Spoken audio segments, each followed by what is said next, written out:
Usually recorded from a perspective that serves the interests of rich, powerful individuals, by recounting famous exploits and a narrow view of how public events were shaped. Much historical writing has ignored the presence of working-class people, women, natives, and other oppressed groups. Workers have always understood that to advance their interests, they would need to take matters into their own hands. In the 1800s, unions began to publish their own newspapers because the owners of the first printing presses were unsympathetic towards workers. Similarly, workers today more than ever are actively preserving and sharing their own stories. They are rediscovering the people's history and uncovering their role in building and running this country. If workers don't record history, they risk being left out of it or recast in inaccurate roles.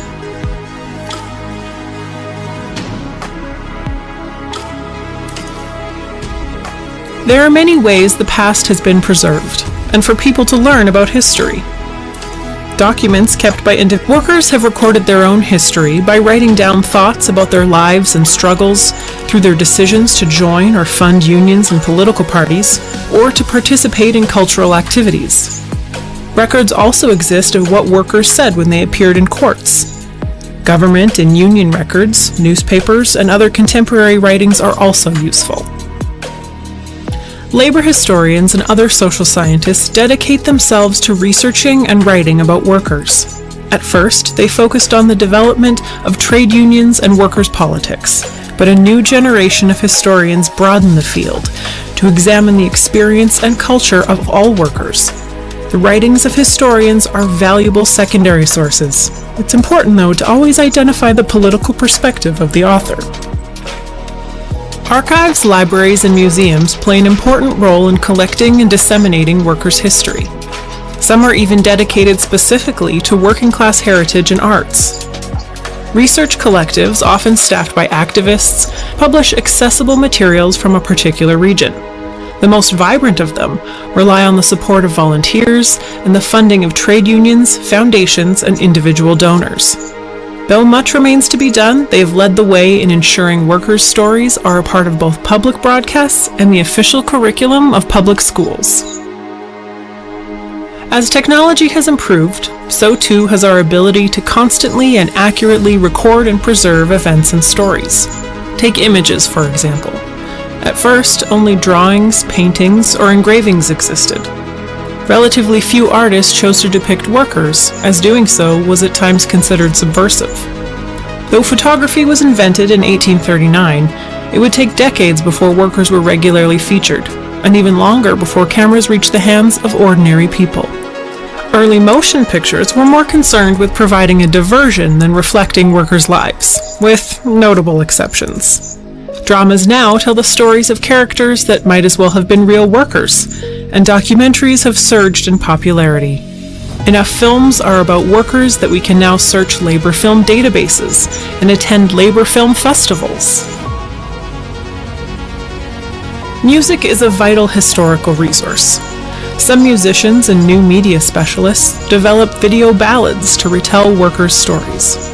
Others have reinterpreted and recorded folk or protest songs, and many perform at working-class music festivals.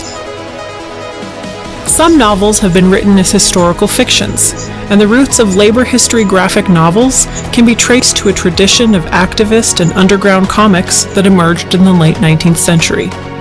Many political cartoons used by unionists to communicate left politics are now artifacts in and of themselves.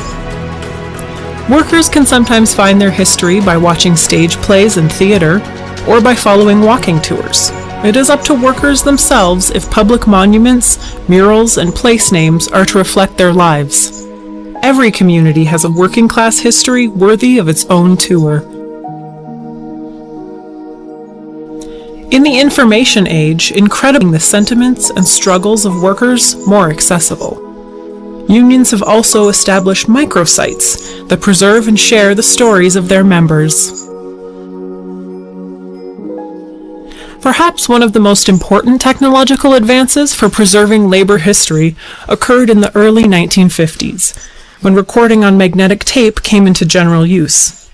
Tape enabled people to conveniently record oral histories, that is, accounts of the past by word of mouth. For the first time, workers' voices could be heard directly, and interviews with ordinary people began to form the basis of social, community, and even union histories.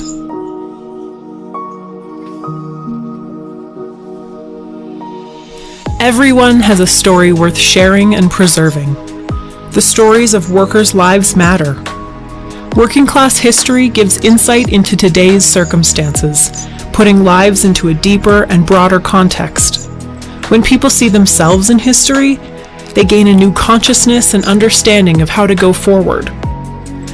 Labor history teaches workers about their own resiliency and agency, about their ability to improve the world and shape history's outcome.